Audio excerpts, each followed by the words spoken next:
Hey guys, what is going on? This is Define TK here, and what I've got for you is another tutorial, and this time it is on the dual render scope. As you guys know, in COD Ghost, they added a new scope engine so that when you zoom in, the outer edges aren't blackened out, they're left blurred, so you have more peripheral vision. And basically what we're going to be doing is recreating this effect in Call of Duty 4. Basically what you're going to need to do is go into COD4 and you're going to have to record it a special way. To start things off, you need to load your console command, so type in devmap mp crash semicolon disconnect, and you can use any map name, doesn't matter at all. I'm just going to use crash. So once you've loaded that, just type in /cg draw 2D and 0. Basically what this does is it removes the HUD, and by doing that it also removes the scope, the black stuff on the scope. So if you do /demo and load your demo, you can just record this, and yeah, just record this with fraps or whatever you use, and you'll see what it does. Yeah, so you get that.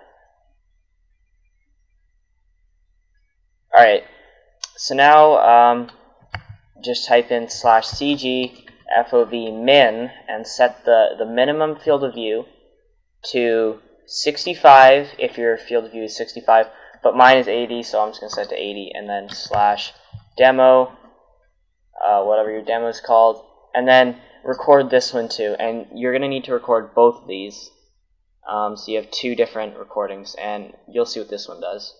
Yeah, see, as you can see, you have one zoomed in and one not zoomed in. If you go back into After Effects now, I'm just going to go create a new comp called Tut, and these are your base layers. So the zoomed out one I'm going to put down on the bottom, and first you're going to want to find where it starts. You're just going to want to find a frame that is the exact same. So I'm just going to go to the start, that's a good reference point, and cut that, and then get the scope zoomed in one, and once again find a reference frame, this start.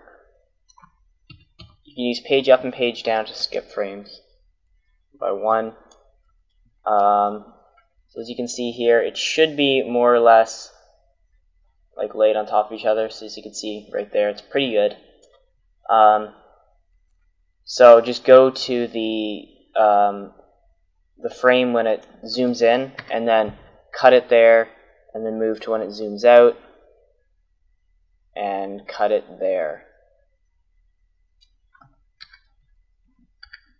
Alright, so now what you need to do is make a mask over the top layer, and to do a circle mask, the easiest way in my opinion is just to make a new black solid, make it 720 by 720, an exact square, double click on the ellipse tool and just copy the mask, delete the solid, and paste it onto your scope layer. And then yeah, you can just leave the settings as that, and then take an image of a sniper scope, and then once again paste onto that your your mask, and then scale it down. And also if you hit you can adjust your mask properties to change the expansion to make it what you like. So I'm going to make it up a little bit and then feather it out. And that looks pretty good. It's a little bit too big, so I'm just going to scale it down. And that looks nice. So originally I just left it at that, but you can make it a bit nicer by duplicating your base layer, moving that to the top, go to the frame before, yeah, right here, cut that there, and go to time and freeze frame. If you drag this to where it happens, just cut it here and here, and make a mask You can just draw this one yourself. Try and match it up as good as you can, and then just kind of adjust it a little bit. And you can change the expansion as well as the feather. And then I'm going to duplicate that and set the bottom one to subtract. This one, sorry, I'm going to make the other one expand out. The mask number 1, I'm going to expand that one out a little bit so that it's got a little bit of the scope outline. And then the bottom one, I'm going to put it so that it's at 0 or close to 0. And then both feathers I'll put at about 17. Probably 15 is good. Alright, and then this, I'm just going to move it up. Just when you line that one up, drag that below the scope outline, the scope reticle. And then I'm just going to call this scope outline. Alright, unfortunately the bottom part is cut off, but you could fix that by adding a mirror effect. So I'm just going to pre-compose this layer, move all attributes into new composition, trim this once again, and then just add the mirror effect, and set that to 90 degrees. Yeah, okay, 90 degrees. And then on the very top layer, sorry, not the top layer, make a new layer and a new adjustment layer. Once again, trim this as well as your reticle.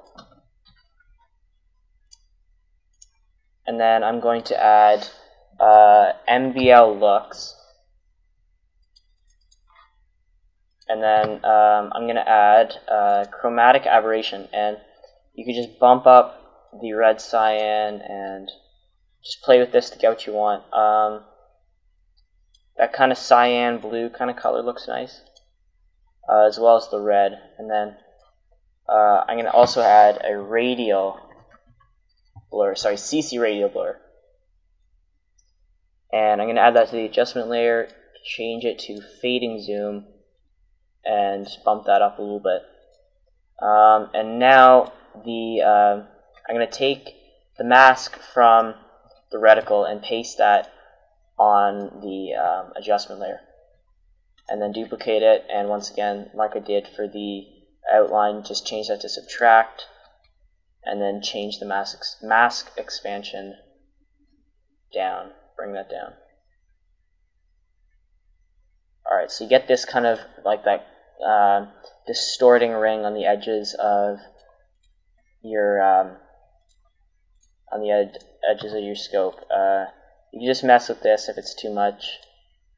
That there looks right. It looks about right. I'm going to change the amount down to maybe 8 or maybe 14. Straight zoom might look better.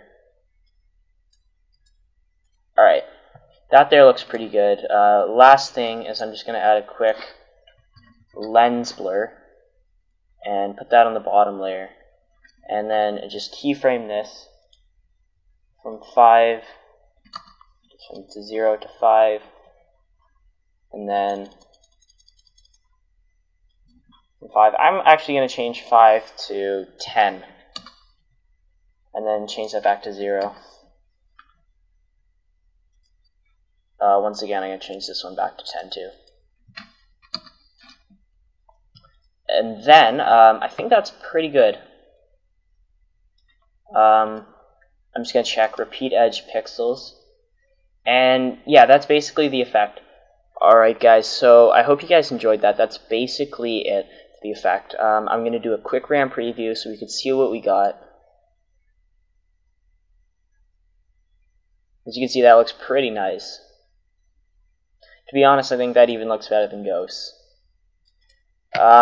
You might be thinking, how can I use this? If you make a new comp, say this was your main comp, and then you drag tutorial into here, you could use this as your base layer. You could, just change your time remap, all this stuff, and sync it, and basically make an edit with these clips. and it'll be pretty original. That's what I'm going to do. As of now, this is an original effect. I haven't seen anybody do this effect before, so hopefully I'm the first one to do it. And then, I don't know, I hope you guys enjoyed that. Look forward to an edit with this in the future. Peace, guys. Thanks for all the support, and I'll see you next video. Bye.